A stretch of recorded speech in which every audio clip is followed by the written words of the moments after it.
nós podemos dizer que pertencemos a um reino inabalável. E esta é a palavra que Deus nos dá esta noite.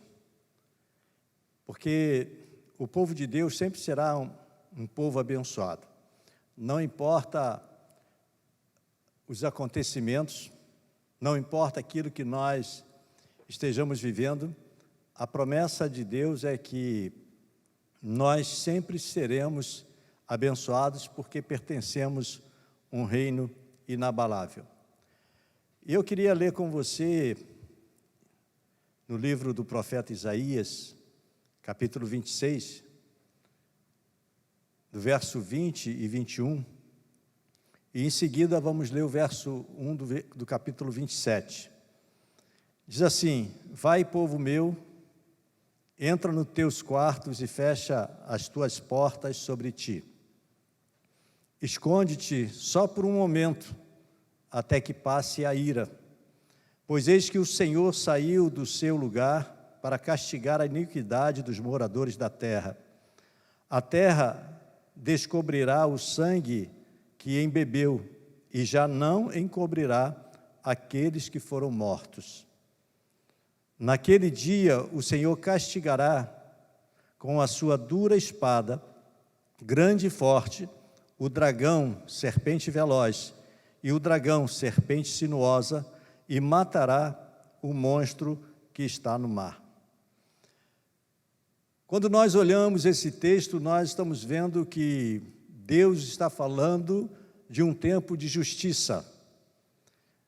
E quando olhamos a história da humanidade, nós podemos facilmente constatar que durante séculos e séculos, milênios e milênios, a humanidade tem sido vítima de impérios cruéis, impérios que não respeitam a vida, e isso traz ruína, traz morte e traz desgraça a muitas pessoas, ao ser humano, à humanidade. E aí eu fico pensando nas situações difíceis que o mundo vive. E nessa noite eu quero trazer uma palavra para você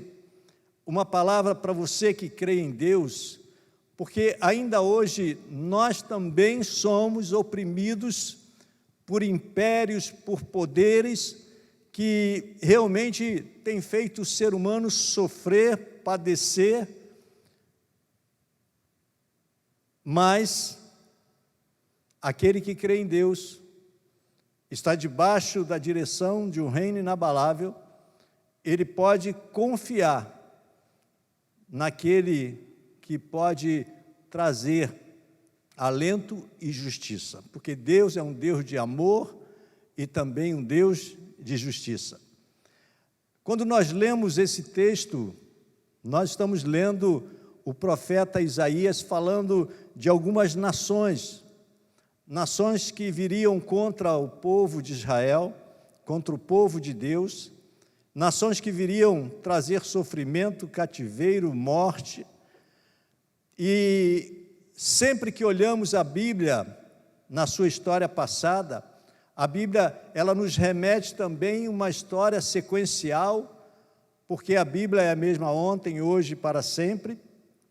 E quando algo é denunciado na Bíblia no passado, isso também é projetado no nosso presente. E de uma forma muito clara nós vemos que a opressão dos grandes impérios ainda não terminaram, eles continuam presentes hoje na minha, na sua vida, na vida da humanidade. E esse texto deixa muito claro isso. Esse texto, ele também nos mostra qual será a nossa posição diante de uma situação de ruína, de opressão. E eu quero trazer para você, eu quero trazer uma reflexão de como nós, ou de como todo aquele que crê em Deus, precisa proceder nesse momento. Em primeiro lugar, uma atitude de confiança.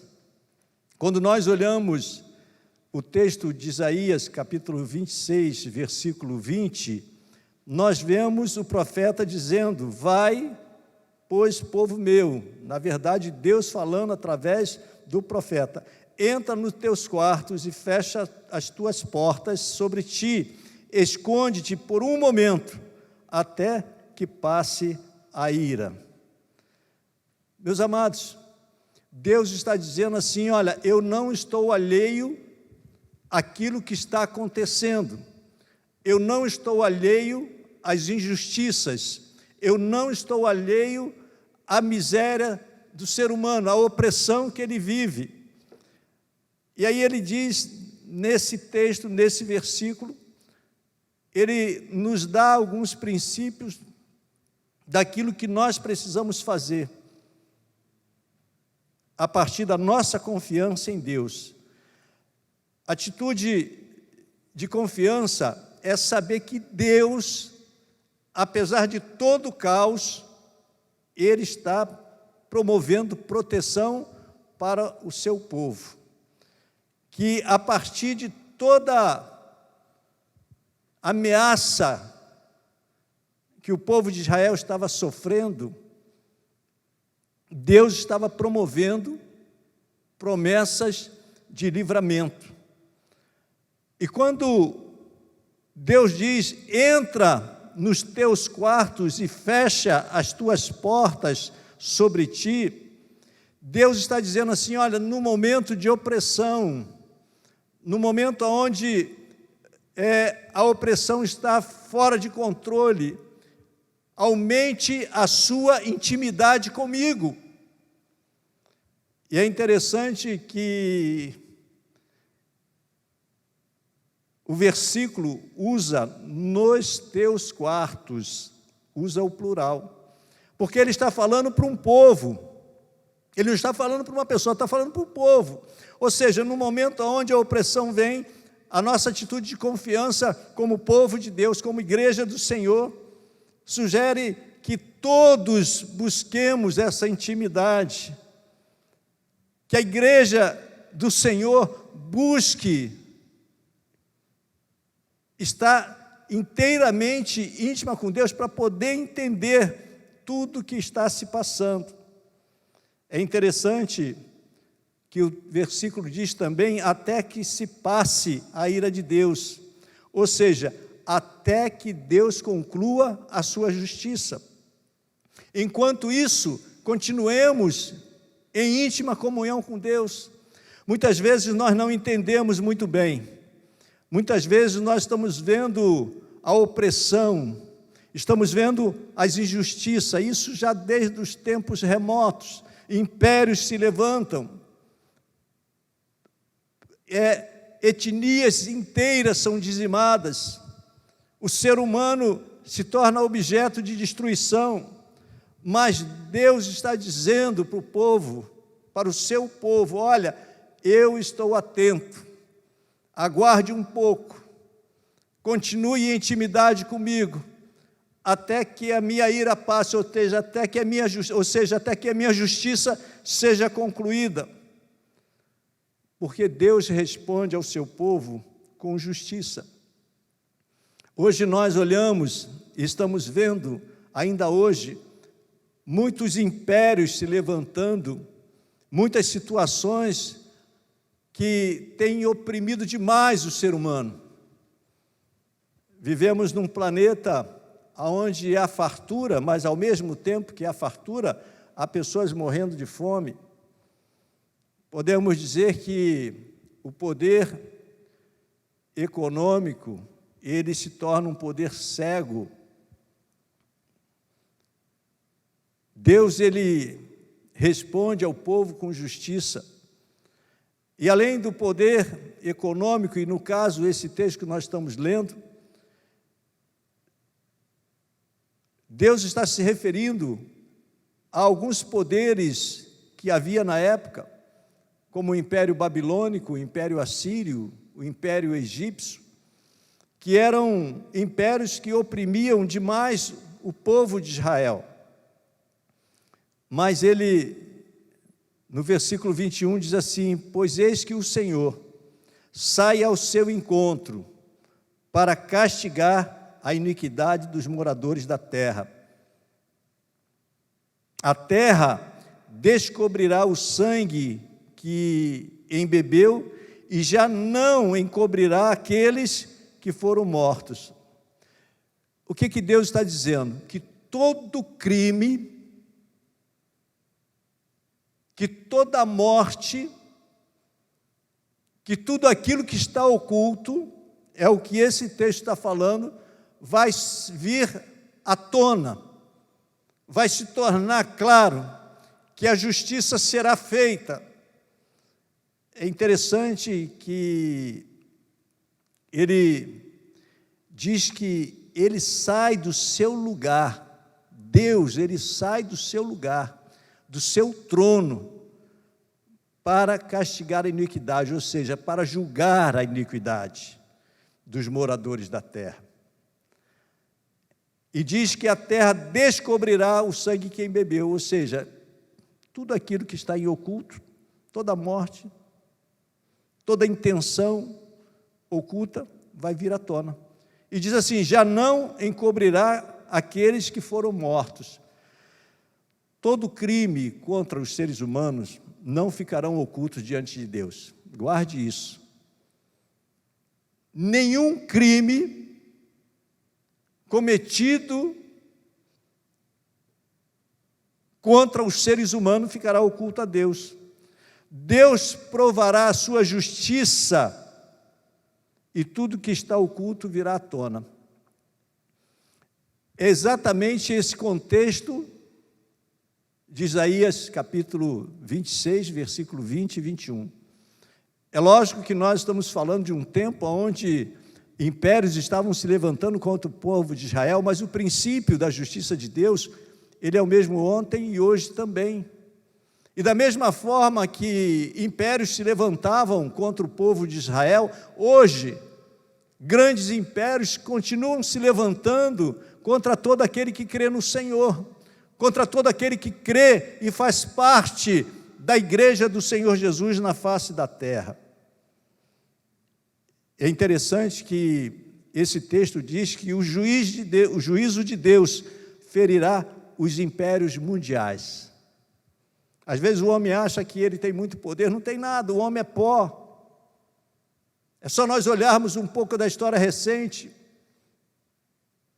tantas celebridades, tantas fortunas, tantos governos, tantas nações que ocupavam a primeira posição, hoje não são nada, se passou, viraram pó, alguns viraram história, outros viraram vergonha da história. E quando nós olhamos Isaías, capítulo 27, versículo 1, nós podemos dizer que Deus ama ao seu povo e promete livramento para ele. Então, se você está se sentindo oprimido, saiba que Deus, ele tem promessa baseada num amor profundo por você, e ele também tem promessas de livramento para a vida de todo aquele que nele crê. O versículo 1 do capítulo 27 diz o seguinte: naquele dia o Senhor castigará com a sua dura espada grande e forte o dragão, serpente veloz, e o dragão, serpente sinuosa, e matará o monstro que está no mar. Olha, essas três figuras que aparecem aqui no livro de Isaías, está se referindo a três impérios: o império assírio, o império babilônico e o império egípcio, que eram impérios que o tempo todo estavam em demanda com o povo de Deus. A serpente veloz é justamente o império assírio. A serpente sinuosa, o babilônico, e o dragão que emerge do mar, o egípcio. São impérios que representavam o poder da época.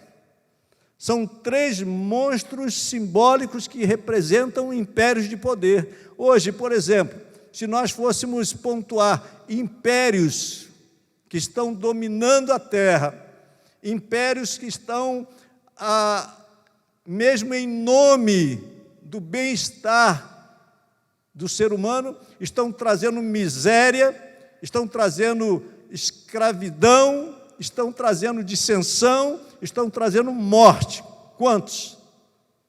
Eu vou deixar você enumerar. Mas eu quero dizer uma coisa, que esses impérios diante de Deus, eles são nada.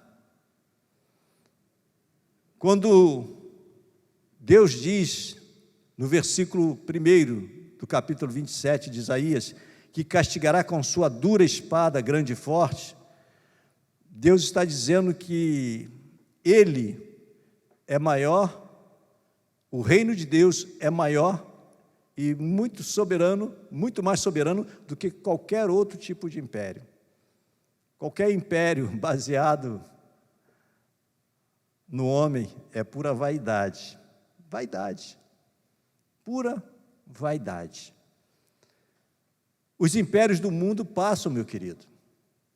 Os impérios do mundo, hoje eles estão aqui, amanhã já não existem mais.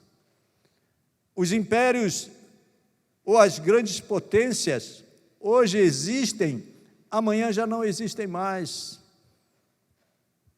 Nós podemos observar isso na própria história.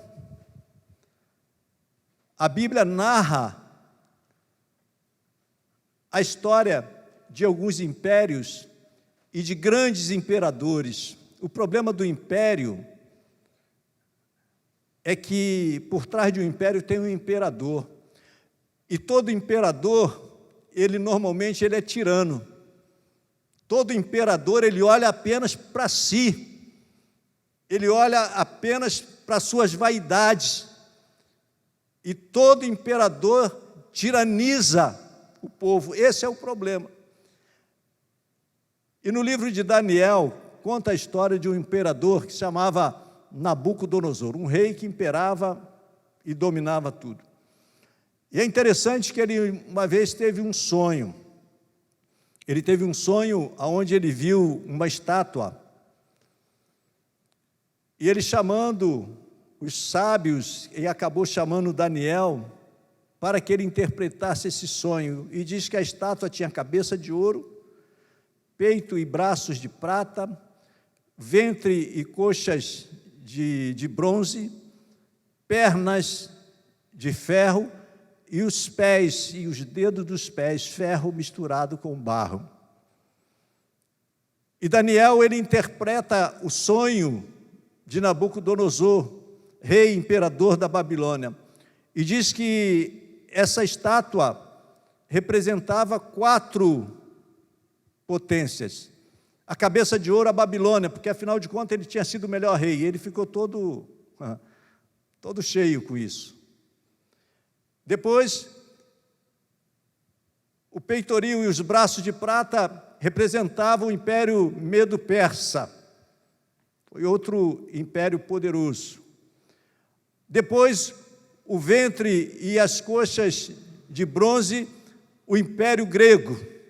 E por fim, as pernas de ferro, juntamente com os pés e dedos dos pés de ferro e também barro, representando o Império Romano, que pela sua promiscuidade, pela sua liberalidade, ele, apesar de ser conhecido como um império muito forte, mas ao mesmo tempo promíscuo, a sua base, a base era barro, era nada. Mas existe também, dentro desse sonho, uma visão que Nabucodonosor teve, que ele via uma grande pedra sendo cortada sem auxílios de mão, e veio e destruiu essa estátua.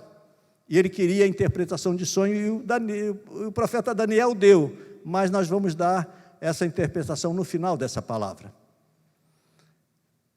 Esse mesmo rei Nabucodonosor,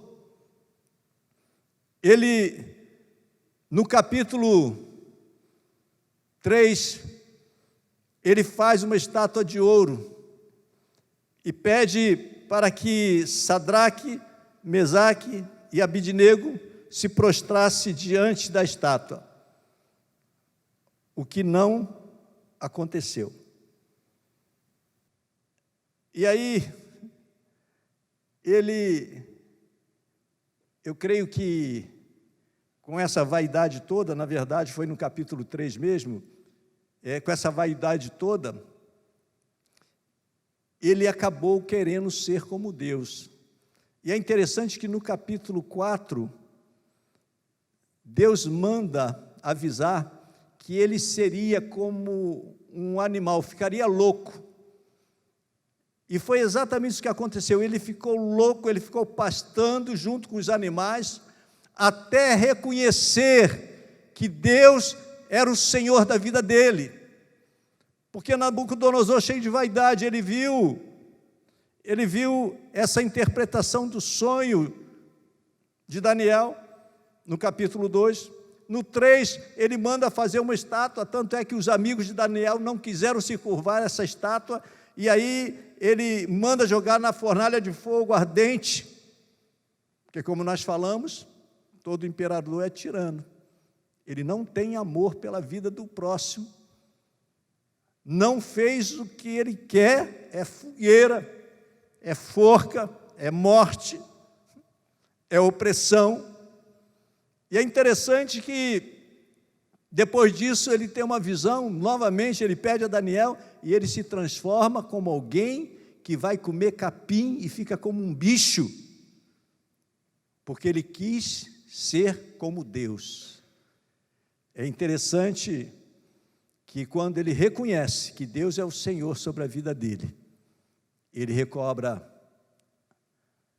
a razão e continua ainda reinando.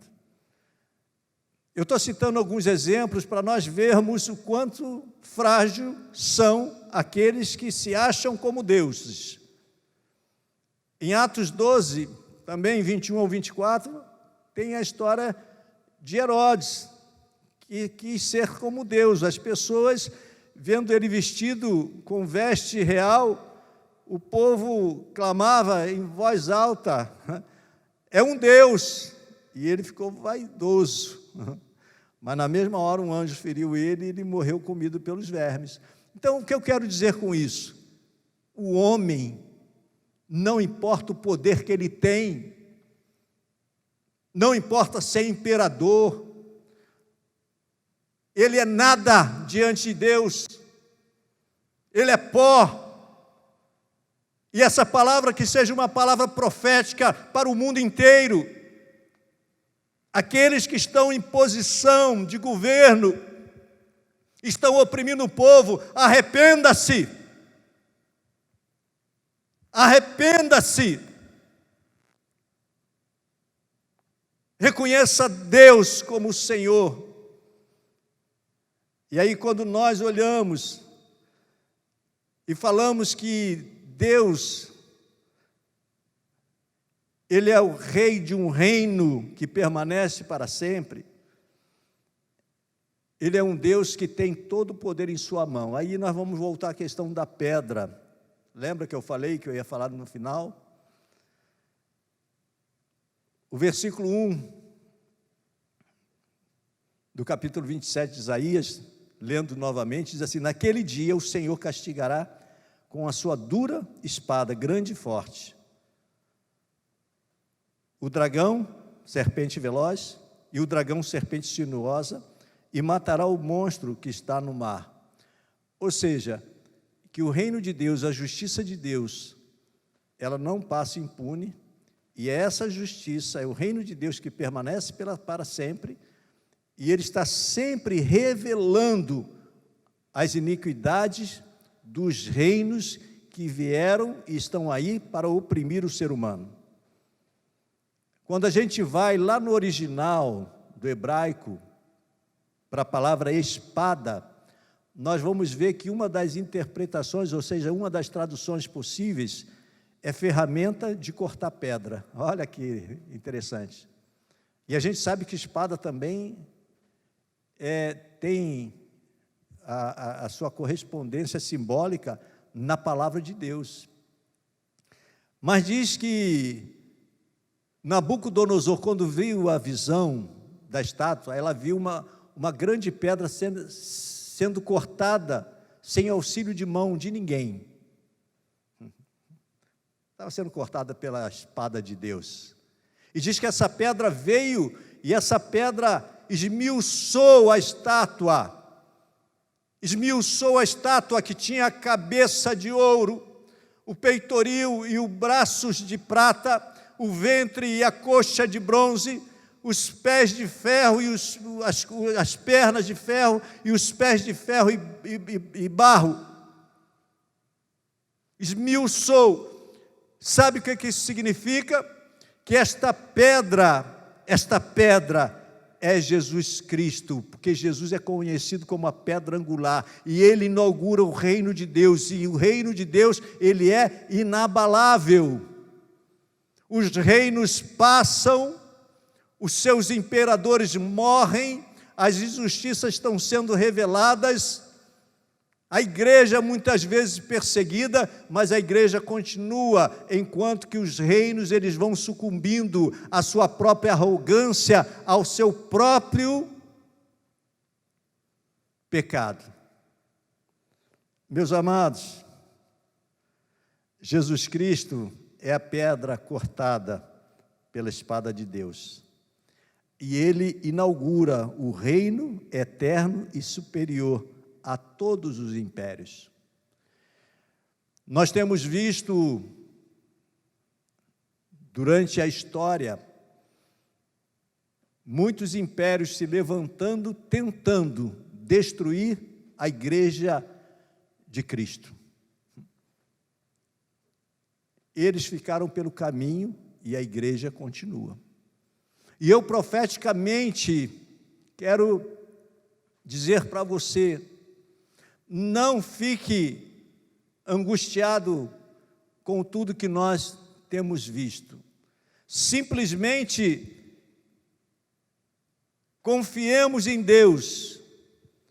Simplesmente tranquemos as nossas portas como igreja. Isso eu não estou dizendo para nós ficarmos refugiados em casa, não. Eu estou dizendo tranquemos as nossas portas como um ato de busca pela intimidade com Deus, mas toda a igreja, vamos clamar porque a espada do Senhor, ela vai destruir a serpente veloz, a serpente sinuosa e o dragão que emerge do mar.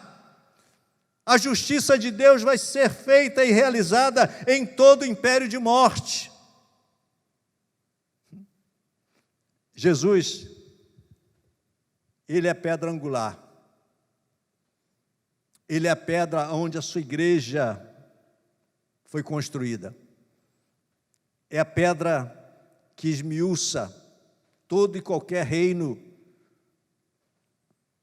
gerador de morte.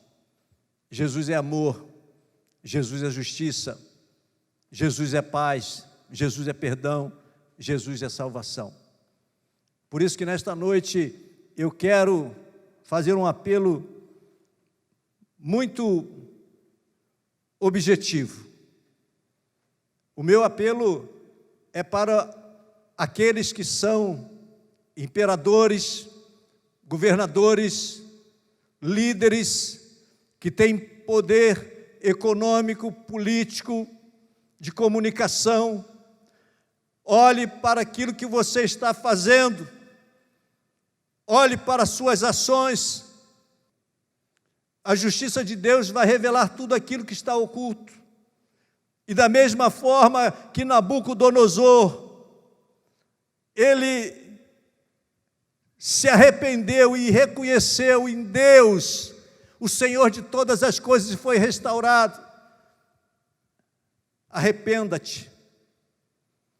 Arrependa-te enquanto há tempo, porque Jesus Cristo veio para todos. Jesus Cristo veio para todos. Arrependa-te. Transforme as tuas ações de morte em ações de vida. Use aquilo que Deus proporcionou que você tivesse para o bem da humanidade. Em outras palavras, deixe de ser tirano e faça a vontade de Deus. Eu queria terminar essa palavra com um texto que está lá em Efésios, capítulo 1, versículo 20 e 23. Diz assim: o qual exerceu ele em Cristo Jesus, Deus, né? Ressuscitando-o dentre os mortos e fazendo-o assentar à sua direita nos lugares celestiais, acima de todo principado e potestade, poder e domínio, e de todo nome que se possa referir, não só no presente século, mas também no vindouro. E pôs todas as coisas debaixo dos pés, e para ser o cabeça sobre todas as coisas o deu à igreja, a qual é o seu corpo, a plenitude daquele que tudo enche em todas as coisas. Jesus enche todas as coisas. Jesus é a pedra cortada sem auxílio de mão humana. Jesus é a pedra cortada pela espada de Deus, que é a palavra de Deus. Palavra que veio para trazer justiça. Palavra que Deus que veio para trazer equidade. E esse texto de Efésios diz que Jesus, o reino de Deus, está acima de todas as coisas. E sabe, meu querido, o reino de Deus não é um lugar onde tem ouro, tem prata. O reino de Deus é um estado de autoridade. Eu estou aqui pregando esta palavra na autoridade do reino de Deus. E com essa autoridade, eu digo a todos aqueles nesta noite que detêm poder, estão usando o poder para oprimir, eu digo: arrependa-te. Porque a justiça e a espada de Deus, ela não está alheia a tudo que está acontecendo. O juízo de Deus vai trazer, vai desnudar tudo que precisa ser desnudado. Historicamente tem sido assim. E como esse texto fala que Jesus, ele tem domínio sobre todas as coisas, principados, potestades e poder e domínio, e de todo nome que se possa referir, não só no presente século, essa carta foi escrita no primeiro século, mas também no vindouro. Nós estamos no século 21, e essa palavra vale para hoje. E a igreja é a plenitude daquilo que tudo enche. Jesus, ele enche todas as coisas. E eu quero dizer uma coisa para você que está me ouvindo, meu querido: não turbe o vosso coração, porque aquele que faz parte do reino de Deus, até quando ele morre, ele é um vencedor, porque ele vai habitar no céu com Deus. Até quando ele sofre perseguição e acaba morrendo, sendo testemunha, sendo mártir do Evangelho, ele é um vencedor. Por isso eu te digo, como igreja, vamos estar agora orando diante de Deus, clamando em intimidade, para nós percebermos e podermos ver a justiça de Deus sendo cumprida na nossa nação e no mundo inteiro. Eu creio nisso. Eu creio nisso. Eu quero orar com você. Deus, nós te louvamos, Senhor. Sabemos que fazemos parte de um reino, Pai, inabalável. Sabemos, Senhor, que em Jesus Cristo nós podemos confiar. Deus, o Senhor é Deus que olhava para o povo de Israel, num tempo onde o povo era oprimido, ó Deus, por vários impérios à sua volta, impérios que queriam destruir, ó Deus, o povo escolhido pelo Senhor. E hoje nós vivemos situações semelhantes, ó Pai. muitas perseguições sobre a tua igreja, mas nós sabemos que assim como o Senhor levantou uma espada, Pai, forte e poderosa, assim como o Senhor cortou a pedra angular, Jesus Cristo, ó Deus, para estar acima de todo principado, de todo poder, ó Pai, de todo império dessa terra, Pai, assim como o Senhor mostrou a Daniel que aquela pedra que era Jesus veio e destruiu toda a iniquidade dos reinos da terra, nós declaramos hoje que nenhuma iniquidade, ó Deus, estará acima da autoridade da tua igreja. E eu profetizo, ó Deus, arrependimento daqueles, ó Deus, que podem nesse momento se arrepender, ó Deus, das suas ações e voltarem para o Senhor e reconhecer que só o Senhor é Deus, só o Senhor é Deus, só o Senhor é Deus e só o Senhor salva. Em nome de Jesus, como igreja, nós sabemos que precisamos aumentar a nossa intimidade com o Senhor e aguardar no seu juízo e na sua justiça, Pai. Nós cremos nisso, nós oramos, te agradecemos e ainda oramos por esta família que está nos ouvindo, por esta casa que está nos ouvindo, que o teu milagre, o milagre da restauração, da cura, Senhor, esteja dentro desta casa, em nome de Jesus. Amém, amém, amém. Deus abençoe você e lembre-se, pertencemos a um reino inabalável. Vamos ficar bem ligados ao nosso Deus e vamos estar preparados para aguardar o seu juízo e a sua justiça. Deus te abençoe.